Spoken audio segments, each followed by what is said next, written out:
Assalamualaikum warahmatullahi wabarakatuh.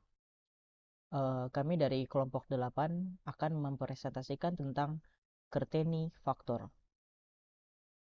Anggota kelompok 8 yaitu ada Fajar Arif Pusba, Riko Saputra, Teguh Haryanto, dan Rizky Yakub.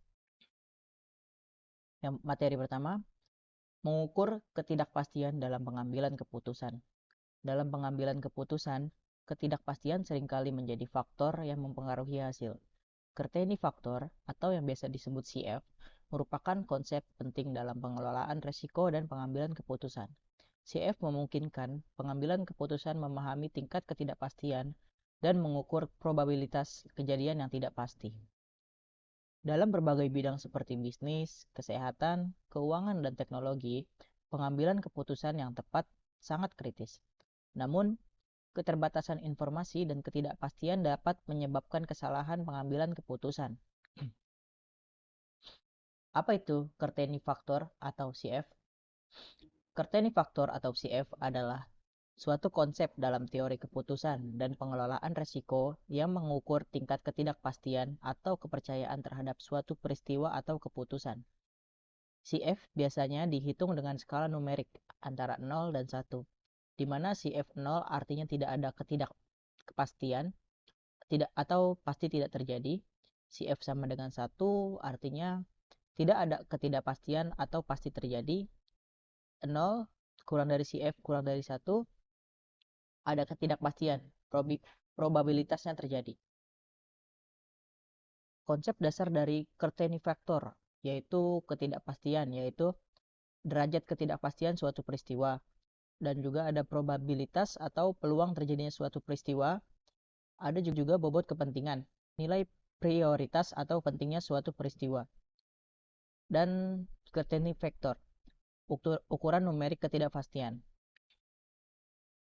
Berikut ada cara menghitung Kerteni Faktor. Tentukan probabilitas atau P. Tentukan probabilitas kejadian P antara 0 dan 1. Pastikan probabilitas tersebut berdasarkan data yang akurat. Yang kedua, tentukan bobot kepentingan atau W. Tentukan bobot kepentingan antara 0 dan 1. Nilai W menggambarkan pentingnya kejadian tersebut. Lalu ada pilih rumus untuk CF. CF 1 dikurang P dikali W adalah untuk mengukur ketidakpastian negatif. Lalu ada CF sama dengan P kali 1 dikurang W untuk mengukur ketidakpastian positif. Kemudian ada CF sama dengan P dikali W untuk mengukur ketidakpastian netral. Contoh perhitungannya, misalkan kita ingin menghitung CF untuk keberhasilan proyek dengan probabilitas P 0,8 atau 80% yakin berhasil. Lalu ada bobot kepentingan atau W sama dengan 0,9 yaitu sangat penting. Untuk menghitung CF sama dengan 1 dikurang 0,8 dikali 0,9 sama dengan 0,18 atau 0,18 yaitu ketidakpastian negatif. CF sama dengan 0,8 dikali 1 dikurang 0,9 sama dengan 0,08 yaitu ketidakpastian positif. CF sama dengan 0,8 dikali 0,9 sama dengan 0,72 yaitu ketidakpastian netral. Kemudian ada interpretasi hasil. CF rendah di bawah 0,5 memiliki arti ketidakpastian tinggi. CF yang tinggi lebih dari sama dengan 0,5 yaitu ketidakpastian rendah.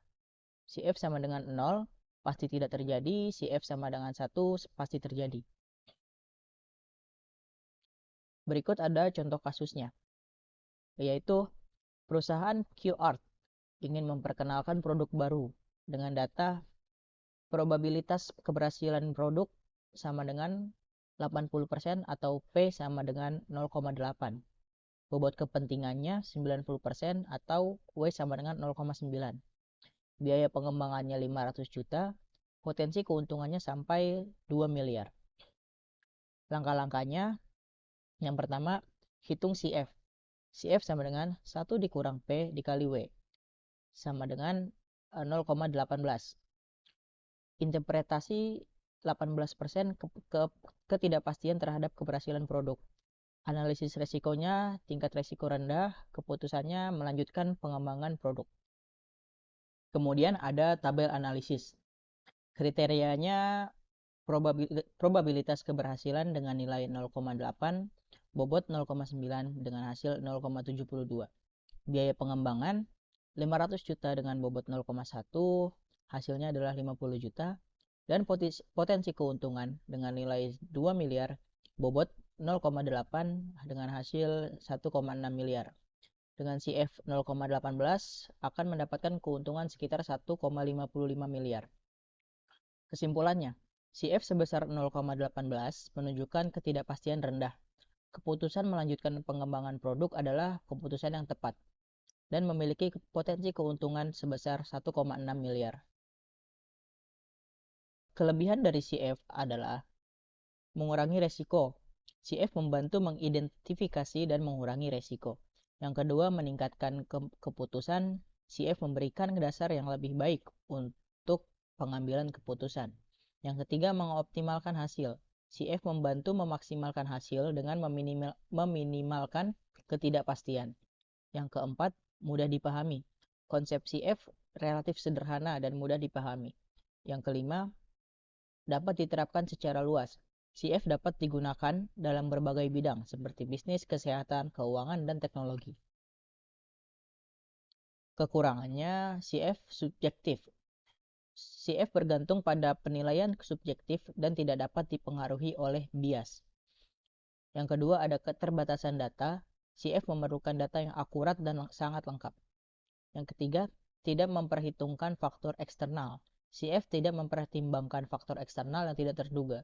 Yang keempat, sensitif terhadap perubahan. CF dapat berubah secara signifikan dengan perubahan kecil dalam probabilitas atau bobot kepentingan. Yang kelima, tidak cocok untuk keputusan kompleks. CF kurang efektif untuk keputusan yang melibatkan banyak variabel. Sekian dari kelompok 8. Kurang lebihnya mohon maaf. Wassalamualaikum warahmatullahi wabarakatuh.